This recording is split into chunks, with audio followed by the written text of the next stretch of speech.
Merci de votre fidélité. Ce soir, nous vous disons merci de nous avoir choisis pour vous mettre au parfum de l'actualité. Bienvenue à suivre la grande édition du journal et d'abord le Grande Ligne. Le ministre de la Défense, lors de son séjour dans la ville d'Uvira, justifie les replis stratégiques de l'armée congolaise face au M23. Le vice-premier ministre, ministre de la Défense Guy Kabongo Mwadiamvita sera notre invité dans ce journal. Toujours à l'Aïn, l'Ituri, l'une des provinces de la République démocratique du Congo, connaît une période de paix et de la sécurité retrouvée sous le commandement du lieutenant-général Luboya Majoni, gouverneur militaire de la province. La population témoigne de la transformation positive de la région, passant de l'obscurité à la lumière. Un reportage complet à suivre dans ce journal. Le 31e anniversaire du génocide au Rwanda a débuté ce lundi 7 avril 2025. Des commémorations officielles ont été lancées au Mémorial national de Gisozi en présence du président rwandais Paul Kagame. Dans son discours, Paul Kagame a non seulement évoqué les souvenirs des victimes, mais a également profité de l'occasion pour dénoncer les critiques et accusations visant son pays dans le contexte du conflit en cours dans l'est de la République démocratique du Congo.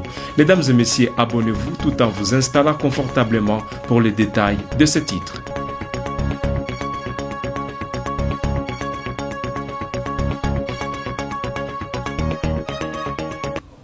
Ouvrons ce journal dans la ville d'Uvira où le ministre de la Défense Guy Kabongo Mwadiamvita, lors de son séjour, a justifié les replis stratégiques de l'armée congolaise face au M23. Le premier ministre, ministre de la Défense Guy Kabongo Mwadiamvita est dans ses propos recueillis pour vous par votre rédaction.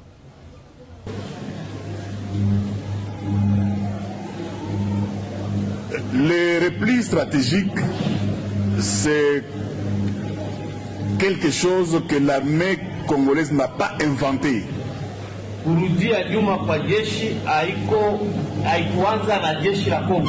C'est prévu dans tous les combats. Toutes les armées du monde appliquent ça.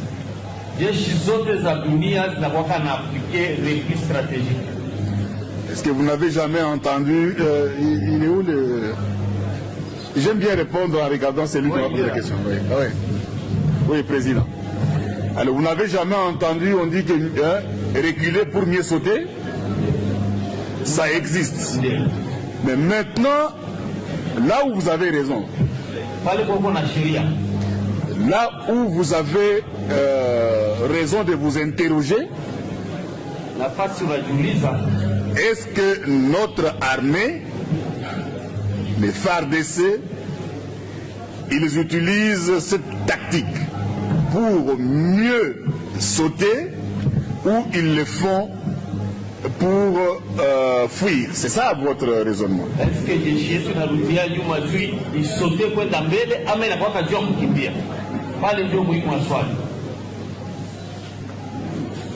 Vous étiez avec nous là où l'armée habite? Et ce sont des conditions normales.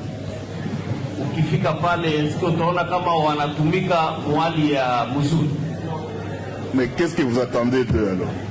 Si on n'a pas donné tous les moyens, si on ne les a pas mis dans de bonnes conditions, vous voulez qu'ils fassent quoi?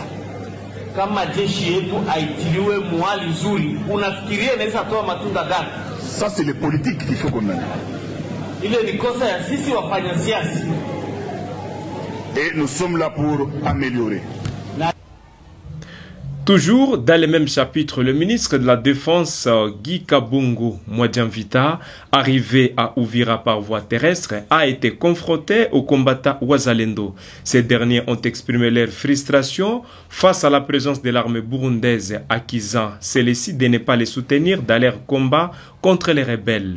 Les Wazalendo affirment être à des doigts de remporter des victoires à Kamanyola, mais se voient constamment freinés par le Burundais qui leur interdisent d'attaquer l'ennemi. Il s'interroge sur la mission réelle de l'armée burundaise au Congo, se demanda si elle est là pour aider l'ennemi ou soutenir les Wazalendo. Nous vous proposons de le suivre dans ces propos recueillis pour vous par votre rédaction. Nous les Wazalendo, nous avons des difficultés sur les lignes de front. Quand vous êtes là avec notre chef et le commandant région, vous allez nous dire l'objectif et la mission de l'armée burundaise ici dans notre pays. Parce que nous sommes tout proches de battre les ennemis au niveau de Kamanyola. Les Burundais nous disent toujours non, vous n'êtes pas autorisé d'attaquer l'ennemi ici. Au moment où l'ennemi avance, alors leur mission c'est appuyer l'ennemi pour nous agresser ou bien c'est pour nous aider, nous les Congolais. À Nyangezi c'était le même.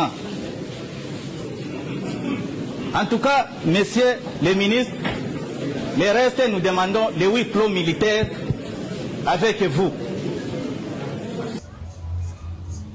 Toujours à l'est de la RDC, l'Ituri, l'une des provinces de la République démocratique du Congo, connaît une période de paix et de sécurité retrouvée sous le commandement du lieutenant-général Luboya Nkashama Johnny, gouverneur militaire de la province. La population témoigne de la transformation positive de la région, passant de l'obscurité à la lumière. Plus de détails, c'est dans ces reportages. Toutes les artères principales de la ville de Bunia seront asphaltées et éclairées. C'est le défi que s'est fixé l'administration militaire de l'Ituri avec à sa tête le lieutenant-général Luboya Nkashama Johnny. Dorénavant, le boulevard Horo, Lengabo, route Sayo, ISP Bunia, Kanyasi, Bandai, avenue de l'école viennent d'être illuminés de bout en bout. Une énième action de développement qui enjolive la ville et contribue efficacement à sa sécurité. Des conducteurs de engins roulants s'en réjouissent. Nous avons quitté de l'obscurité à la lumière. Voilà les traces de chef de l'État visibles dans tout l'Ituri. Par ailleurs, les femmes qui exercent le petit commerce savourent jusque tard le bonheur d'écouler leurs marchandises en toute sécurité. Nous disons merci aux autorités pour l'éclairage public. Je n'ai pas d'heure fixe où je finis. Parfois c'est 1 heure, voire 2 heures. Tout ça, c'est grâce à l'éclairage public. Émerveillé par cet éclat de beauté qui reflète Bunia, le dignitaire d'État, Lokuni Nembe Thierry, de l'ISP Bunia, pense que la population est dans un impératif d'accompagner ces initiatives afin de pérenniser ces acquis de l'état de siège. En Ituri, les panneaux, ça doit être protégé. Parce que nous avons ces panneaux solaires qui sont mis sur des mâts métalliques. On doit les protéger pour que ça ne soit pas détruit. Parce que si on ne les détruit pas, cela montre que la population a un niveau d'éducation, cela montre qu'on est responsable, cela montre qu'on est des bons citoyens. Et c'est ça ce qu'on doit témoigner. Exécuté par l'Office de voirie et drainage, OV2 en sigle, ce projet d'installation de lampadaires solaires accompagné celui de l'asphaltage de la voirie urbaine de Bunia va se poursuivre dans le territoire car le développement et la sécurité vont de pair, chose qui se concrétise en ville tout comme en campagne sous l'état de siège tel que voulu par le chef de l'État, Félix Antoine Tshisekedi Tshilombo. Poursuivons ce journal dans la capitale congolaise. Le président de la République, Félix Tshisekedi, a appelé le magistrat congolais à assurer et à protéger les droits fondamentaux des citoyens. Lors de l'ouverture de la session ordinaire du Conseil supérieur de la magistrature à Kinshasa, le président Tshisekedi a insisté sur l'importance de l'indépendance et l'impartialité du système judiciaire pour garantir la justice et la paix sociale. Reportage. Le président de la République, Félix Tshisekedi, a lancé un appel solennel aux magistrats congolais ce lundi 7 avril.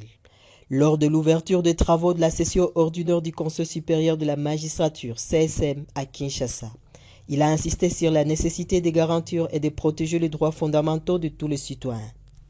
Le chef de l'État s'est réjoui de la mise en place d'une assurance santé et funéraire pour le magistrat, une avancée majeure pour la profession. Dès ça, 80 magistrats venus de toutes les provinces du pays participent à cette session de 10 jours. Au cœur des discussions, l'avenir de la magistrature congolaise. Le CSM abordera des questions cruciales concernant la carrière des magistrats, leur statut, la législation, la formation, la discipline et les promotions en grade. Ce forum est une occasion unique pour le magistrat de réfléchir collectivement à l'avenir de la justice en RDC et de garantir un système judiciaire plus juste et plus efficace au service du peuple congolais. Après la rencontre du conseiller principal pour l'Afrique du président américain Donald Trump, Massad Boulos, et du président Félix Tshisekedi à Kinshasa, la présidence de la République démocratique du Congo a annoncé la suspension de tous les contrats, démarches ou propositions de lobbying passés ou en cours avec des entités, firmes ou cabinets américains spécialisés dans ce domaine. Plus de détails, c'est dans ces reportages. Suite à la rencontre du conseiller principal pour l'Afrique du président américain Donald Trump, Massad Boulos, avec le président Félix Tshisekedi à Kinshasa, la présidence de la République démocratique du Congo a annoncé la suspension de tous les contrats, démarches ou propositions de lobbying passés ou en cours avec des entités, firmes ou cabinets américains spécialisés dans ces domaines. Cette décision, annoncée par Tina Salama, porte-parole du président Tshisekedi, via son compte X, concerne notamment les contrats avec la firme Earhart Turner LLC. Le président Tshisekedi se félicite des relations solides et durables, des coopérations et d'amitié entre les États-Unis d'Amérique et la République démocratique du Congo, a déclaré Tina Salama. Au regard de la volonté mutuellement exprimée de relancer des partenariats stratégiques entre les deux administrations, la République démocratique du Congo retient dans sa démarche l'impératif de privilégier des échanges directs avec la nouvelle administration américaine, et cela par des canaux officiels et autorisés. Cette annonce intervient quelques jours après la visite de Massad Boulos à Kinshasa. Lors de sa rencontre avec le président Tshisekedi jeudi 3 avril, les discussions ont porté sur la situation sécuritaire dans l'est du pays et les perspectives économiques entre les États-Unis et la RDC.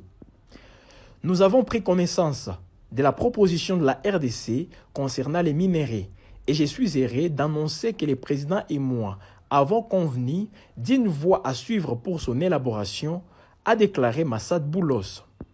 Je me réjouis de collaborer avec le président Félix Tshisekedi et son équipe pour établir une relation plus profonde qui profite au peuple congolais et au peuple américain et pour stimuler des investissements du secteur privé américain en RDC, notamment dans les secteurs miniers, dans l'objectif commun de contribuer à la prospérité de nos deux pays. Concernant la guerre dans l'est de la RDC, le conseiller principal pour l'Afrique du président Trump a réaffirmé l'engagement des États-Unis à contribuer à la fin du conflit. Cette initiative de partenariat sur les minéraux entre la RDC et les États-Unis a suscité des critiques au sein de l'opposition congolaise. Selon certains, Félix Tshisekedi cherche à brader des ressources minières du pays pour consolider son pouvoir menacé par la rébellion du M23. Les consultations politiques en vue de la formation d'un gouvernement d'union nationale en République démocratique du Congo se poursuivent et devraient s'achever ce mardi 8 avril 2025. Les autorités ont confirmé ce lundi que les discussions entre les différents partis politiques progressent avec l'objectif de parvenir à un consensus sur la composition du nouveau gouvernement. Reportage. Les consultations politiques en vue de la formation d'un gouvernement d'union nationale en République démocratique du Congo se poursuivent et devraient s'achever ce mardi 8 avril, ont annoncé les autorités hier lundi. Lancé le 24 mars sous la direction du conseiller spécial en matière de sécurité du président Félix Tshisekedi, ces discussions ont jusqu'à présent exclu certains acteurs clés de la scène politique. Ni Joseph Kabila, ni Moïse Katumbi, ni Martin Fayulu, ni les représentants de l'AFC M23 n'y ont participé.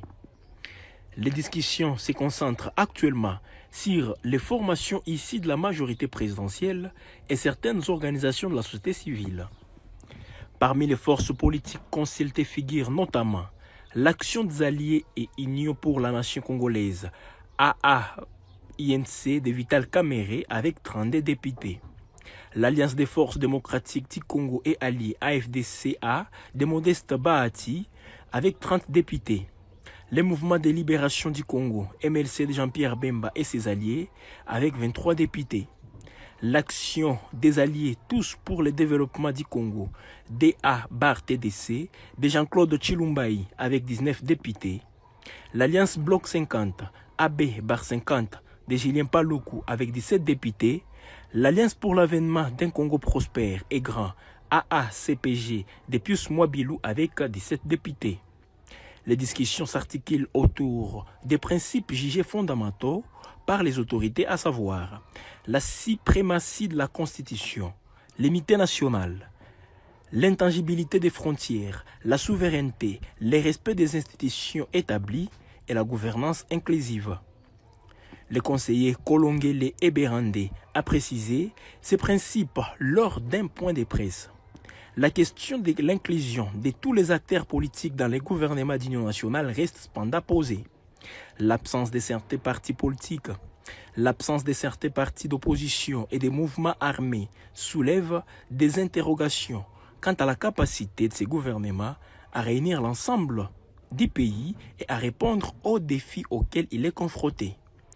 La semaine prochaine sera cruciale pour déterminer si ces consultations aboutiront à la formation d'un gouvernement d'union nationale véritablement représentatif et capable de garantir la paix et la stabilité en RDC. Inondation dans la capitale congolaise. 30 décès confirmés suite aux inondations qui ont frappé Kinshasa ces derniers jours. C'est le bilan encore provisoire. Le ministre de la Santé, qui a annoncé ces chiffres consolidés, a déclaré la montée des eaux a surpris tout le monde. Le ministre de la Santé est dans cet extrait choisi pour vous par votre rédaction. Avoir une idée, une pensée de compassion pour les victimes. Et malheureusement qui ont été fauchés très très brutalement par cette montée des eaux qui a surpris tout le monde. Et nous étions sur place, on a pu imaginer la vitesse avec laquelle l'eau est arrivée, au point que des mamans n'ont pas pu sortir leurs enfants, au point que certains adultes n'ont pas pu échapper, mais surtout au point que l'éboulement ou les écroulements des murs, par exemple, ont pu tuer beaucoup de nos compatriotes. C'est le cas de ces 6 enfants qui ont été tués par un mur qui s'est effondré sur la maman, qui portait d'ailleurs un bébé dans le dos et qui avait un autre bébé dans les bras. Et avec les autres enfants, malheureusement, ils ont été fauchés par la chute de ce mur. Au total, nous avons, au niveau du ministère de la Santé, consolidé les chiffres parce que le nombre a beaucoup varié pendant la journée parce que c'était vraiment les alertes qu'on recevait, qu'on recensait. Au final, pour ce soir, ce que je peux confirmer, c'est que nous avons eu 30 décès.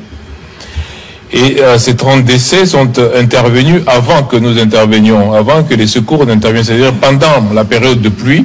L'exemple de cette maman qui a perdu ses enfants.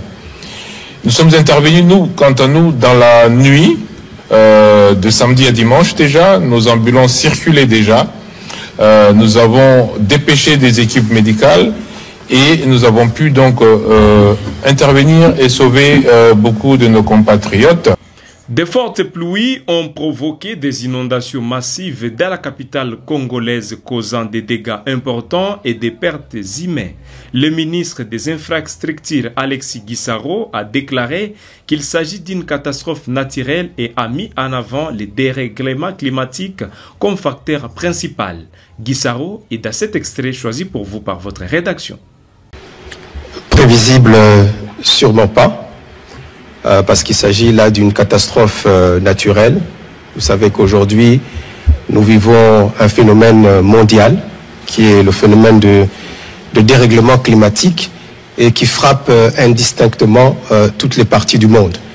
C'est un phénomène qui est vécu aujourd'hui dans notre ville, la capitale de Kinshasa, mais si les observateurs voient ou constatent que c'est un phénomène qu'on a vécu, qu'on vit en Occident, dans tous ces pays dits modernes et qui ont peut-être des infrastructures beaucoup plus développées que les nôtres, mais qui n'ont pas échappé à ces phénomènes d'inondation malgré toutes les infrastructures existantes.